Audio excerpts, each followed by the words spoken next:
తీర ప్రాంత మత్స్యకార గ్రామాల్లో నెలకొన్న అశాంతికి ప్రతిపక్ష నాయకులే కారణమంటూ నెల్లూరు టీడీపీ కార్యాలయం వేదికగా మత్స్యకార నాయకులు ధ్వజమెత్తారు. మాజీ ఆప్కాప్ చైర్మన్ కొండూరు అనిల్ బాబు చేసిన వ్యాఖ్యలను వారు తీవ్రంగా ఖండించారు. గ్రామ కాపు వ్యవస్థను గౌరవిస్తూ తాము ఇన్నాళ్లు మౌనంగా ఉన్నామని, కానీ మత్స్యకారుల ఐక్యతను దెబ్బతీసేలా ప్రెస్ మీట్లు పెట్టడం తగదని హెచ్చరించారు. కరైకల్ బోట్ల వివాదం నుంచి పట్టపు కార్పొరేషన్ హామీల వరకు అనిల్ బాబును నిలదీస్తూ రేపు చౌకచర్లలో జరగబోయే కాపుల సమావేశంపై తమ వైఖరిని స్పష్టం చేశారు. కడలూరు బోట్లకి, కారికల్ బోట్లకి గత 20 సంవత్సరాలుగా మన సమస్యలు ఉన్నాయి. జాతీయ వాటర్ ఫెసిలిటీస్ కింద రాష్ట్రంలో తీరం నుంచి 22 కిలోమీటర్ల వరకు లోకల్ బోట్లు వేట చేసుకోవచ్చు. 22 కిలోమీటర్ల పైన జాతీయ వాటర్ ఏ రాష్ట్ర బోట్లైనా అక్కడ తిరగచ్చు. వాళ్ళు ఆ కోవలోకి వచ్చి ఈ తడ నుండి నిజాంపట్నం వరకు మనకు ఫిషింగ్ హార్బర్ లేదు. ఫిషింగ్ హార్బర్ లేనందువల్ల ఈ 400 కిలోమీటర్ల సముద్రం ఖాళీగా ఉందని వాళ్ళు వచ్చి ఇక్కడ వేట చేసుకొని ఇక్కడ లోకల్లో ఉన్న మత్స్యకారు పడవలు కానీ వలలు కానీ ధ్వంసం చేసి అడిగితే మత్స్యకారులను కొడతా గందరగోళం సృష్టిస్తామంటే ఇది ఒక గ్రామం వల్ల కాదు, అన్ని గ్రామాలు ఏకమైతే గాని ఈ దౌర్జన్యాన్ని అరకట్లేమని తీర ప్రాంతంలో ఉన్న అన్ని గ్రామాలన్నీ ఏకమయ్యి గ్రామ కాపుల ఆధ్వర్యంలో బోట్లను పట్టుకోవడం జరిగింది. బోట్లను కట్టేసి 4 బోట్లను కట్టినప్పటి నుంచి కారికల్ బోట్లు రాకుండా ఆగాయి. ఇప్పుడు కారికల్ బోట్లు ఇక్కడ నుంచి కొంతమంది స్వార్థపూరితం వల్ల కాపులు ధనానికి బానిసై వాటిని వదిలేశారు. దాన్ని గ్రామ కాపు వ్యవస్థలో ఏదైతే తీర్మానం చేస్తారో ఆ తీర్మానానికి 164 గ్రామాల సాంప్రదాయ మత్స్యకారులు అందరూ ఎదురు చూస్తున్నారు. ఏ ఒక్కరు కూడా దాని గురించి మాట్లాడదలుచుకోలేదు. రెండో విషయం, రేపు 22వ తారీఖు చాకిచర్ల కాపుల మీటింగ్ ఉంటుంది. ఆ మీటింగ్ కి అందరూ వెళ్తాం. అక్కడ కాపులు ఏదైతే నిర్ణయం తీసుకుంటారో దానికి తూచా తప్పక పాటించాల్సిన బాధ్యత ప్రతి మత్స్యకారుడి ఉంది కాబట్టి మేము దాని మీద ఎటువంటి మాట్లాడదలుచుకోవాలి. రెండోది, వైఎస్ఆర్సీపీ జెడ్పీ వైస్ చైర్మన్ పదవి, ఆప్కాప్ చైర్మన్ పదవి ఇచ్చింది అని చెప్పారు. కొండూరు అనిల్ బాబు గారికి ఒక విషయం చెప్పాలనుకుంటున్నాను. 1998లో తెలుగుదేశం పార్టీ వ్యవసాయ మార్కెట్ చైర్మన్ ఏఎంసీ పదవి మొట్టమొదటిసారి పట్టపు కమ్యూనిటీకి ఇచ్చింది తెలుగుదేశం పార్టీ 1998లో. ఆదాల ప్రభాకర్ రెడ్డి అల్లూరు నియోజకవర్గంలో పార్టిసిపేట్ చేసినప్పుడు ఆ రోజు మత్స్యకారులంతా ఏకతాటి మీద అతనికి పనిచేసినందుకు అతను ముందుగా చెప్పాడు మత్స్యకారులకి నేను ఇస్తానని. అప్పుడు ఏఎంసీ చైర్మన్ పదవి ఇచ్చాడు. తర్వాత 2014లో రాష్ట్రం విడిపోయినప్పుడు ఈ దక్షిణ ఆంధ్రప్రదేశ్ లో నుంచి కొండూరు పాల్శెట్టి గారిని ఆప్కాప్ చైర్మన్ తీసుకొని వచ్చారు.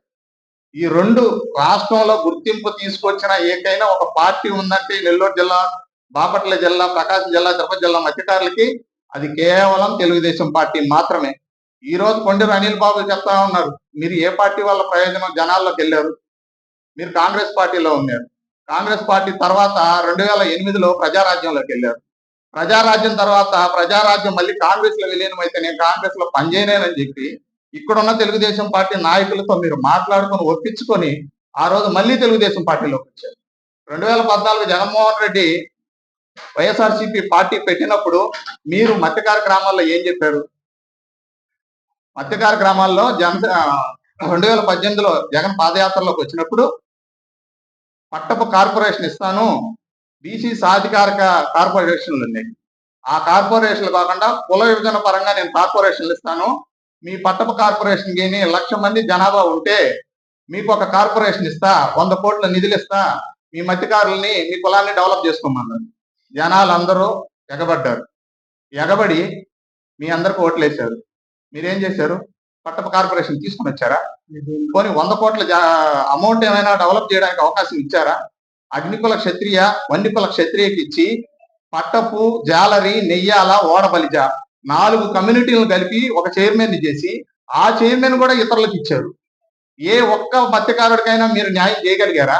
ఆ రోజు మీరు ఆప్కాప్ చైర్మన్ అయ్యారు. ఆప్కాప్ చైర్మన్ లో కనీసం ఒక పేదవాడికైనా మత్స్యకారుడికి వల గాని, బోటు గాని, ఇంజిన్ గాని ఏ రూపంలో అయినా మీరు తెప్పించగలిగారా? మీరు మత్స్యకారులకు ఏమీ చేయలేదని చెప్పి మీ రాష్ట్ర నాయకులు, మీ వైఎస్ఆర్సీపీ నాయకులే మిమ్మల్ని గ్రామాల్లోకి తీసుకురావట్లే. ఈరోజు ఈ రోజు కాకాని గోవర్ధన్ రెడ్డి 4 సార్లు ప్రెస్ మీట్లు పెట్టాడు దువ్వలతింట్లో. ఆ కావలి ఎమ్మెల్యే